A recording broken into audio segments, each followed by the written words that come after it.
Hi,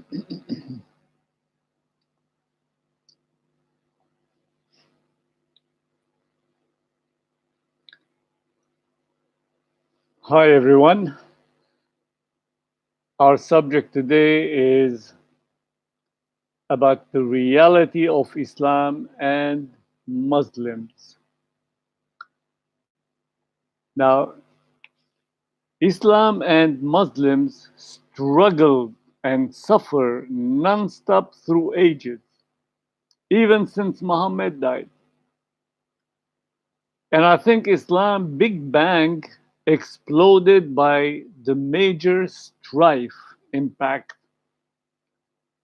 that is the killing of Osman and Ali, followed by the surge of Muawiyah, crowned by Abbasids' decay, leaving law and order to corruption by outsiders. Worst of all, the tolerated campaign of the Crusaders and the treason of fake Muslims, mercenaries, plotted against their country and community. We know that the Crusaders were helped by uh, some Muslims from the Muslim world. Now, the Muslims ruling of all time was always in downfall, even at the known golden age of Islam or of the Muslim era and so on. Disruption after disruption hit the state, and still today leaving us behind all civilized societies because we invested too much in our differences, leaving way to foreign powers to intervene and take over the wealth of the countries, of Muslim countries, and even colonize those countries. Actually, we're still colonized. These countries, Muslim world is still colonized. Socially, culturally, economically, and above all, politically and militarily. Probably is not apparent, is not striking, is not obvious, but this is the real thing. Consequently, they run and manage their life with the mind of 7th century, that is Muslim rulers and Muslims altogether. They use mobile phones, computer,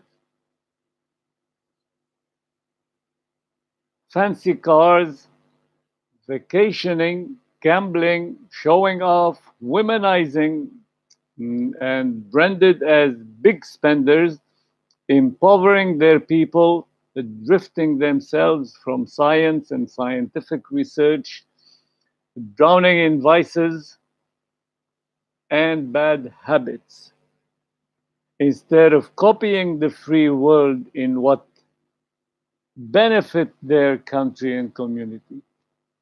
Actually, we are copying the free world, but we are taking the bad side and we're copying it instead of copying the good side of the free world, which is,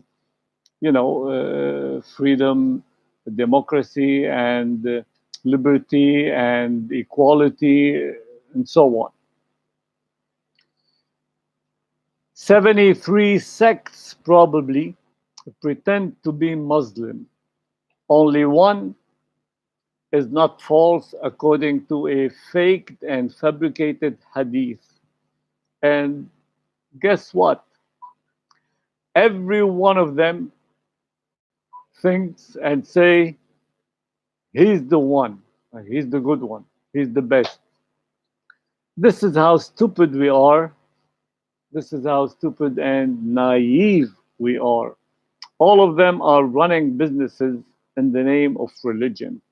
All of them are thieves and bandits. They control and dominate the wealth of their countries,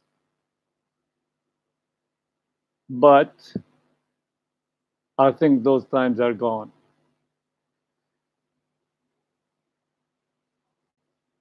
Now let's talk 21st century. We are now living in the 21st century. Of course, I mean, everything has changed from the world we knew, especially last century, 20th century, and even the ones before. It's even big difference. The records show highest poverty level in Muslim world, yet the Muslim world have the highest resources and richness and highest illiterate level, yet Islam always called for learning and getting educated and so on. And the highest level of political corruption and dictatorship, yet Islam calls for justice and equality and tolerance and blah, blah, blah. In brief, Muslim society is a sick society. They have no institutions to support the social system, nor the financial system, or even political system, or military system.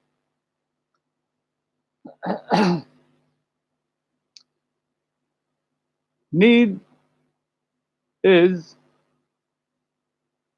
urgent to restart everything, beginning with education, because it's the key to reach out to everything else. Education, yes.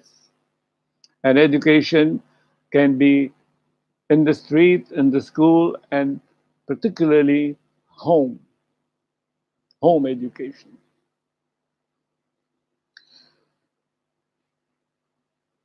So Muslims have to educate their next generation away and separately from religion. Why? Because religion is a mean and a tool of contentment and satisfaction for the individual by building a personal relation with his or her God, Lord, Creator. Religion is a mean to get to achieve a fulfillment, a personal purpose of life. Education must be enhanced with freedom of expression, with accepting other opinions, fighting oppression, eliminate fear of politics, promote other values, particularly wisdom and awareness, alimented by more and profound learning. So the society produce and generate generation after generation of quality professions and professionals, equality in race and gender, justice, love, and tolerance. All this to form an ideal society of love and peace, prosperity and happiness. But how can this be done?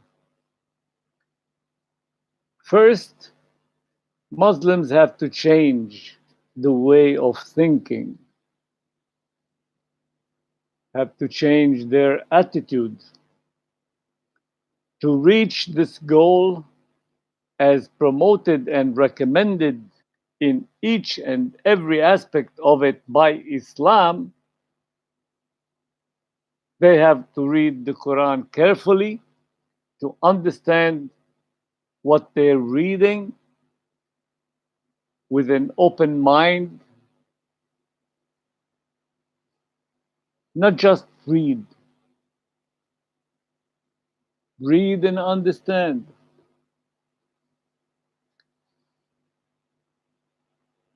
Why?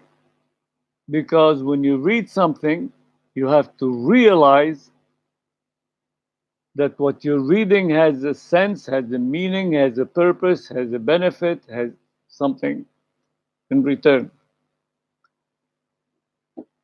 And and to realize that what you are reading is a true thing, or is the truth of whatever you've heard, whatever you read, whatever the thing is talking about.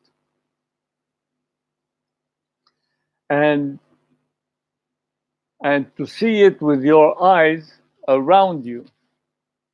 I mean, what you read, you have to apply it on the environment you're living in. And you have to conceive from what you're reading the reality of things that are around you. How would you do that? Within yourself. You realize it yourself when you read and you apply to the real thing, okay? Then you recognize it within yourself. Finally, you don't have to believe any explanation from any scholar. Be yourself, your scholar. Use your potential reasoning and analyzing and understanding, and you'll get to the truth. And if you have to ask someone something you don't know, you ask the expert, not the sheikh, not the faqih. Ask the expert, the one who knows. Thank you.